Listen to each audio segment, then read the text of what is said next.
Hello students, I am Abira with history hub. आज हम बात करेंगे अपनी कल वाली वीडियो के बचे हुए पार्ट के बारे में। तो कल हम बात कर रहे थे प्राचीन भारत का इतिहास। प्राचीन भारत के इतिहास के बारे में हमें किन किन स्रोतों से पता चलता है। तो मैंने बताया था धार्मिक स्रोत, ऐतिहासिक स्रोत और भी बहुत सारी चीज़ें थीं। तो हम फिलहाल धार्मिक स्रोतों के बारे में बात कर रहे थे, धर्म से संबंधित स्रोतों के बारे में, जिनमें से एक ये वेद था। वेदों के 4 भाग हमने कल पढ़ लिए थे, जो थे ऋग्वेद, यजुर्वेद, सामवेद और लास्ट 4th नंबर वाला अथर्ववेद। तो वो 4 वेद हमारे कंप्लीट हो गए थे। अब हम बात करेंगे नंबर 2 पे, वेदांग। तो ये क्या होते हैं? वो जो 4 वेद थे, उन्हीं 4 वेदों के ये अंग होते हैं। तो मतलब कहने का ये है कि वेदों को कैसे समझा जाए। अब वेदों को समझने के लिए हम वेदों के अलग अलग पार्ट कर लेंगे, जैसे कि वेदांग। वेदांग कितने होते हैं? वेद तो 4 होते हैं, पर वेदांग होते हैं 6। इनकी संख्या 6 है। जो क्या क्या है? नंबर 1 पे शिक्षा, नंबर 2 पे कल्प, रिचुअल्स, नंबर 3 पे ग्रामर, व्याकरण, नंबर 4 पे निरुक्त, नंबर 5 पे छंद और नंबर 6 पे ये ज्योतिष है।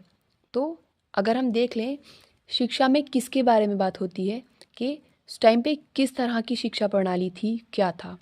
एक तो वेदों का अंग ये हो गया, दूसरा है उनकी क्या रिचुअल्स थी, उनकी क्या विचारधाराएं थी, कैसी उनकी रस्में थीं, उनके समारोह वगैरह कैसे हुआ करते थे। तो ये नंबर 2 पे आता है।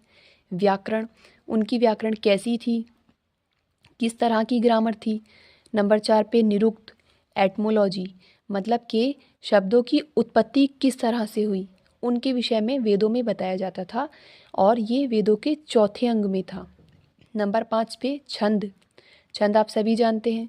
ज्योतिष, एस्ट्रोलॉजी, ज्योतिष के बारे में भी वेदांग में ही बताया गया और ये वेदों में बताया गया और ये वेदांग का अंतिम अंग है, छठा अंग है ये वेदांग का। नंबर 3 पे पुराणों की बात कर लेते हैं। प्राचीन इतिहास की ज़्यादातर जानकारी, भारतीय ऐतिहासिक कथाओं का सबसे अच्छा क्रमबद्ध ज्ञान इन पुराणों से ही मिलता है। पुराणों के रचयिता कौन है? लोमहर्ष ऋषि, उनका पुत्र उग्रश्रवा। अधिकांश पुराण जो हैं वो संस्कृत भाषा में रचित हैं। पुराणों के पाठक को, मतलब पुराण पढ़ने वाले को, पुजारी कहा जाता है। अच्छा, स्त्री और जो शूद्र लोग होते थे उनको पुराण के पाठन की अनुमति नहीं थी, इसको गलत माना जाता था। पुराणों की संख्या 18 मानी गई है। मुख्य पुराण, जो कुछ मेजर पुराण हैं, वो मत्स्य पुराण जो सबसे प्राचीन है, सबसे पहला पुराण है ये।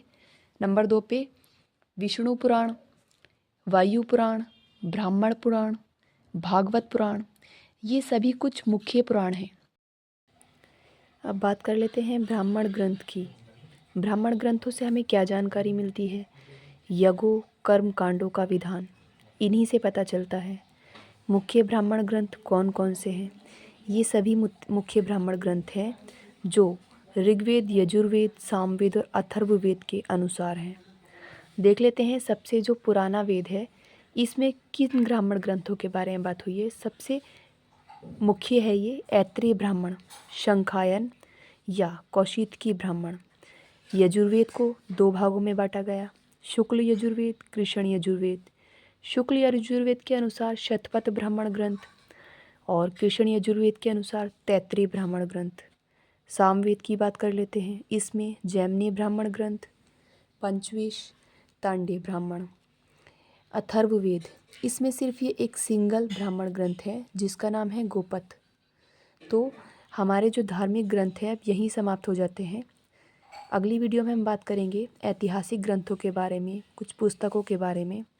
तो मेरी वीडियो को लाइक कीजिए और नेक्स्ट पार्ट के लिए सब्सक्राइब कीजिए। Thank you.